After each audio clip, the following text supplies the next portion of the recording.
Hey guys, what is going on? This is Jaren, and in this video, I will be talking about how you can improve your farming speed for up to twice as much than you would normally do.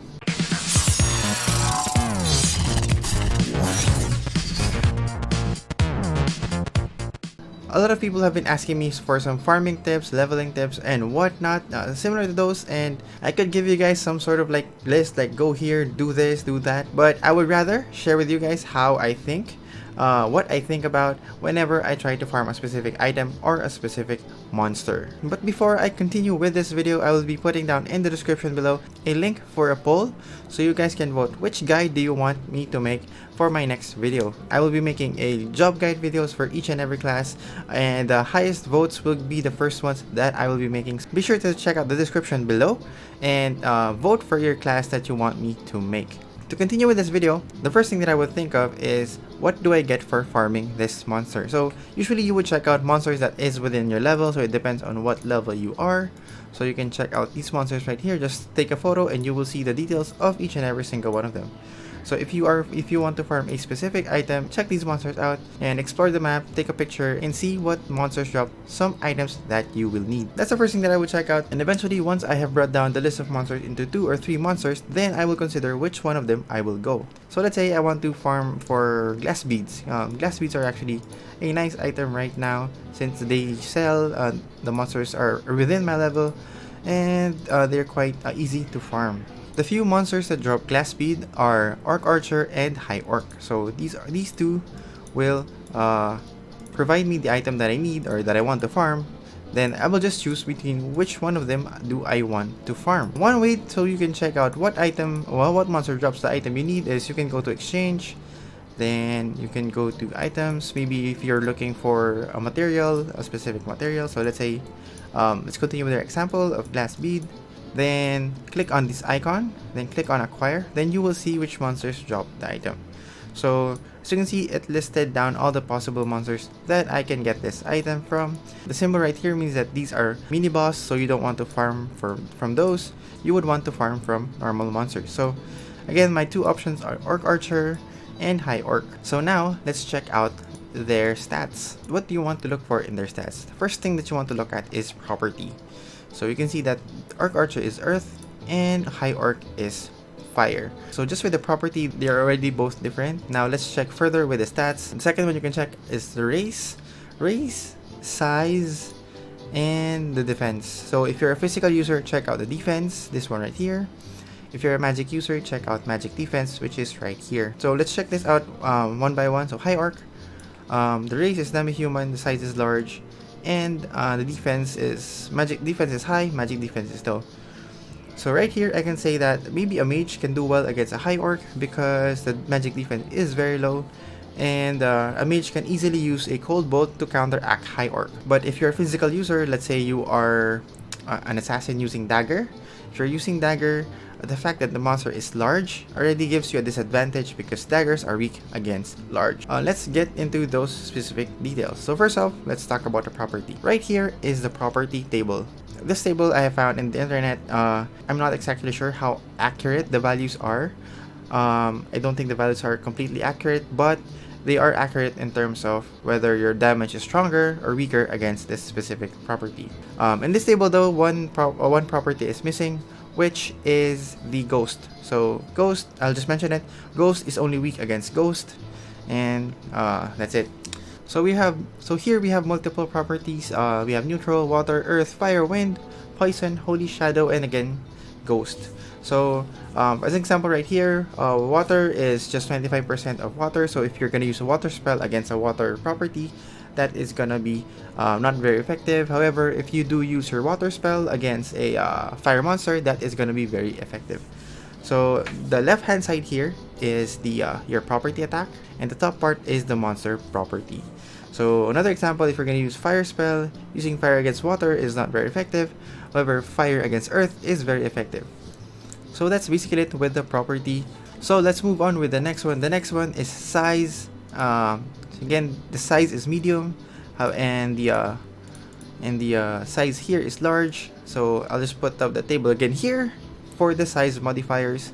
For those two tables, guys, I will share with you the link where I got them in the description below, so you can check that out or take a picture of this part. The values here are actually the damage that you deal depending on the monster size. So let's use sword as an example. Sword against a medium size deals 100% or full damage. 100 means the full damage. One-handed sword against small just deals 75%, and one-hand sword against large is again 75%. So we can say that swords are really good against medium. So let's say you are a knight, agi knight using a sword, you could probably do well against an orc archer simply because the defense is pretty low compared to high orc, which has high defense, and the size is medium, so you deal 100% of your damage. Just from there, a knight with a sword, use Flame Heart to counteract the earth property, then deal full damage against an Arc Archer, which is medium. So between those two, Arc Archer is the better decision for the knight. So let's check out some few other things here. Spear does full damage against large. Small and medium, just 75%. Staff, since staff is for magic users, they don't really bother about the size, doesn't matter since they're using spells, they're using magic, then it's all 100%, doesn't matter with the size. So there's no problem there. Bow, small, medium, all good. Large is weaker. So that's basically it with the size. I just gave out a few examples right here. So that's it for the choosing which monster to farm. So what about physical users? We've talked about the properties, and normal users or physical users just have neutral attacks. So right here we have different converters. So converters change the property of your attacks. Let's read the description. The ore with wind attribute, after using, your attack turns into wind attribute and the effect lasts 15 minutes.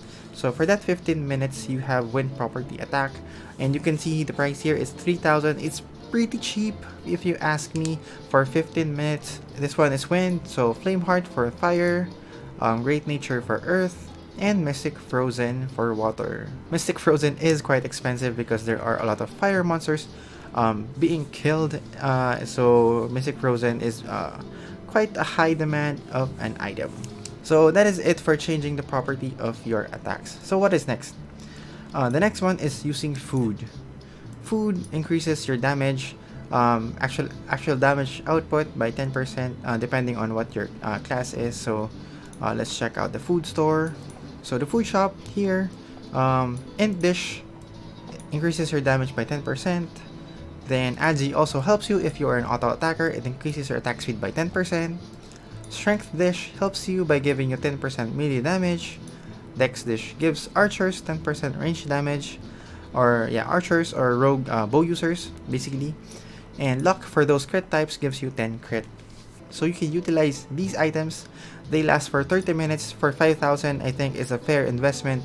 You can get a higher amount over here, which is double than the first one, however is 5 times the price. So I would usually just go with the Dish A for the cheaper choice. And another thing that you can use is, so one more thing that you can invest upon is enhancing your accessories. So let's say you actually got an accessory and you can enhance it over here. Yes, you can see the price is very expensive, however it is a fairly good investment. Why? Because that investment is actually refundable. So let's say I'll just use my Qatar as an example because I don't want to press many times once again. So let's just use my Qatar as an example. Let's say equipment refinement, enhance refinement. So I enhance this. So let's say my starting money is 3.3 M. Yeah, 3.38. So let's continue pressing to maybe 20. 3.3. Let's go 3.2. Alright, so now I'm at 3.2. I can use this to recycle. Wait, no, not recycle. Restore. Then I would choose my. Wait, why can't I? Have to remove it? Alright, so let's do this. Restore. Alright, there. Then the restore enhancement. Once again, let's check it out. I am at 3.2. I will be gaining back my item. So Saint Qatar, restore the enhancement or reinforce, then restore, then bam, my Zenny is back for just 1k. So there it is. So we are back with 3.3 and the level is gone. So I think being able to restore the Zenny that you used to level up on equipment is very nice, because if you have a couple of Zenny that you're not using, you can use it on accessories. Here, they give you a few attack, but that few attack can be the difference between one-shotting and two-shotting a monster. So you can return your investment. Maybe you want to buy an item, just restore back the level of your item, you get the Zenny back and buy the item. Next, so let's go back to that restorer. Using cards is actually quite helpful, as you can see here. Let me arm my equipment. I used my Desert Twilight, which is good against large, since Dagger is weak against large. I made a Desert Twilight so I can at least try to farm some large monsters. And as you can see, I have equipped a card on it. So I don't mind that I equipped a card on it, because I can easily restore the item. So once again, restoring, click this, I can remove the card for just 1k. So that is it.